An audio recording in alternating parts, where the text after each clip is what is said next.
everybody, this is Nick from the Music Test Lab here with the first video on chords and emotions. In this video, we are stepping into the shallows of a much larger conversation involving the relationship between chord progressions and conveying a variety of emotions in your music. Before we talk about the nuances of emotional inflection in music, we must first understand the very basics, the differences and similarities between triads. A triad is a grouping of 3 pitches played at the same time. Usually these pitches belong to that song's key. For simplicity, all of our triads will be in the key of C and will be stacked in thirds.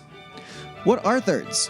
Thirds are intervals stacked in staff positions of 3. In other words, when looking at the keyboard, a third spans the distance between 3 keys. Looking at a staff, a third spans the distance between 2 adjacent lines or spaces. A major third is an interval of 4 half steps, and a minor third is an interval of 3 half steps. Major is big, minor is small. The major triad is a combination of a major third and a minor third with a larger interval stacked on the bottom. The pitches used here are C, E, and G. When playing the C major scale, which uses all natural pitches, the C major triad is found naturally in the scale's key.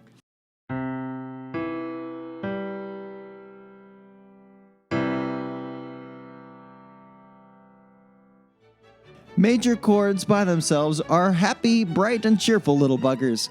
Many expert music theorists agree that a simple major chord sounds content with itself. The listener feels no inclination for it to move forward to a new sound.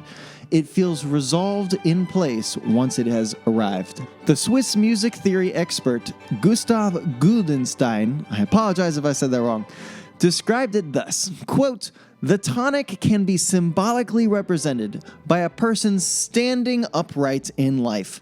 He is at rest as long as he is not moving, yet he is under tension in that he must constantly overcome a sensation of heaviness." The minor triad is also a combination of a major third and a minor third. However, the smaller interval is on the bottom instead. The pitches used here are C, E flat, and G. When playing the C major scale, which uses all natural pitches, the C minor triad must flatten the third scale degree.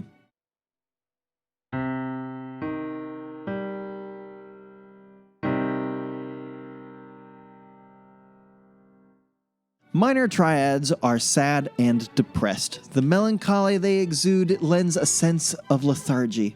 This is especially true when the two are compared side by side. The Mosher Dictionary of Music describes their relationship as a major being clouded by the minor. The sense of firm resolution is muted by the flattened third, thus giving this combo a defeated energy.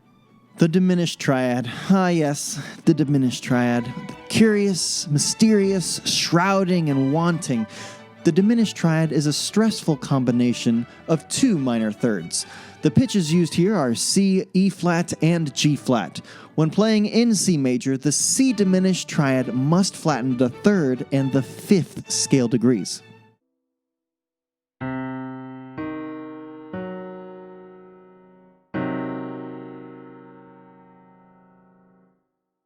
Seldom heard as just a triad, it serves as a building block of sorts for the diminished 7th chord, which is a cluster of notes which embodies fright and despair.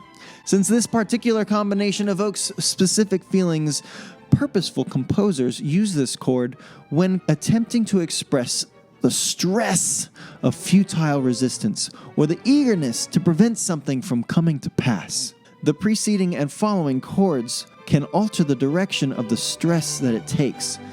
For example, if resolved with a major chord, perhaps the subject of the song or theme is successful in their efforts, while a minor resolution may depict their demise. Even more fascinating is the repetitious cycle minor thirds can travel in. If repeated, the minor thirds up or down the octaves, the same pitches will be used.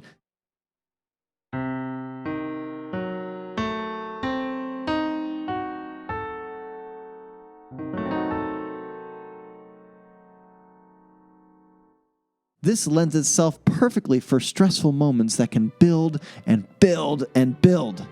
The Augmented Triad is essentially the opposite of the Diminished Triad. The Augmented Triad consists of two major stacked thirds, stacked one on top of the other. The pitches used here are C, E, and G sharp. When played in C major, the C Augmented Triad must raise the 5th scale degree.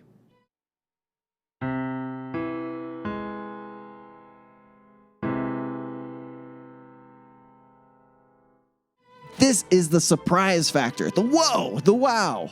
When a character is astonished or astounded by a revelation, the Augmented Triad comes out to play on the emotions of the listener. The two major thirds can also overlap and extend the chord higher or lower, as the same pitches are equidistant from each other across octaves.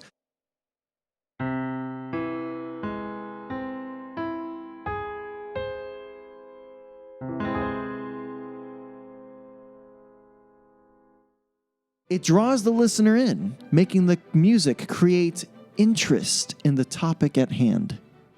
Now take everything I just said with a grain of salt. There are many ways for these general emotional responses to be strewn about with abandon. For example, if we dramatically speed up tempos, minor triads build up an angry energy. Moving between chords can dramatically change the emotional impact. Changing key signatures or modes can significantly alter the tension and release moments. Truly, this is meant to be a primer for what is to come.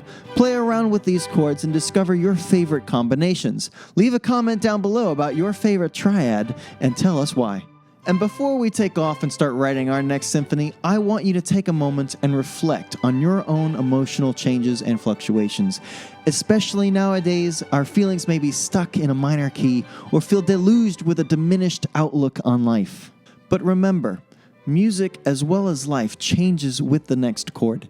If you feel down in the ruts, go get someone, speak with them, share with them what you are going through, and make changes for yourself.